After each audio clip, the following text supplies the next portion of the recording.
Obsessive compulsive disorder, or OCD, it can often feel like a real battle against your own mind. So in this explainer, we're going to explore a really powerful way to think about it. Not just fighting OCD, but maybe taming that inner beast. To get started, let's just try a little thought experiment. For anyone who's ever dealt with this, you know it's so much more than just a simple thought or a worry. So what if we tried to put a feeling to it? What if OCD felt like, a force? Something really urgent and powerful and just so deeply convincing. It's not just an idea floating around in there, it's this intense pressure that feels absolutely real and demands, your immediate and total attention. Okay, so let's give this force a name. Let's call it the beast. Now, this isn't about making it sound scary or evil, not at all. It's just a useful metaphor for that really powerful, demanding part of our brain's circuitry. So what does this beast do? Well, it roars. It creates this huge sense of alarm inside you. It absolutely insists that there is an immediate, catastrophic threat that you, and only you, have to fix. Right now. It's not a suggestion, is it? It's a command. This quote, man, it just nails the core dynamic of OCD perfectly. The beast learns. See, every single time you perform a compulsion, whether it's checking or cleaning or asking for reassurance, you're basically responding to its roar. And when you do that, you're teaching it that roaring is a super effective way to get you to do what it wants. So the totally natural instinct is to either give in to the roar or to fight back with every ounce of strength you have. But here's the thing. Both of those strategies, as intuitive as they feel, are actually counterproductive. They just end up making the beast even more powerful. And this really highlights the two main traps we can fall into. So on one side, you've got obeying.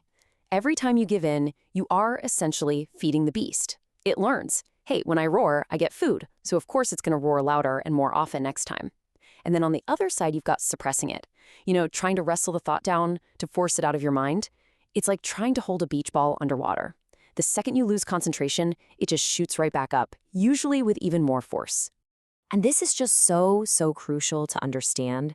This beast isn't some external enemy you can just defeat and get rid of.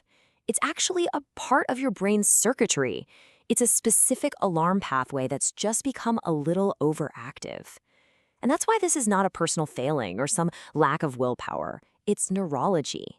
And you can't just fight your own neurology into submission. Okay, so if you can't obey it and you can't get rid of it, what's left? Well, this is the big turning point. This is where you stop being a victim of the beast and you start learning how to become its trainer. You become the lion tamer. So how does this whole training thing work? Well, the process itself is deceptively simple. First, the beast roars. That urge or that intrusive thought pops up. Second, it demands a response. You get that feeling of, oh my God, I have to do something about this now. And then the third, and by far the most powerful step, you do nothing. You just wait. And listen, you don't have to wait an hour or even a whole minute. The training starts really small. The goal might just be to wait 5 seconds before you respond to that urge. That tiny little gap of time, that is where you start to take your control back. It might feel like an eternity at first, but it's a totally achievable first step. Now, this lion taming technique actually has a clinical name. It's called exposure and response prevention, or ERP, and it's really considered the gold standard for OCD treatment. The exposure part is you facing the roar, and the response prevention is you choosing to wait. By doing this, you're teaching your brain this critical lesson that the distress, it actually passes on its own, and the scary thing you're worried about doesn't happen. And over time, this literally weakens that alarm signal.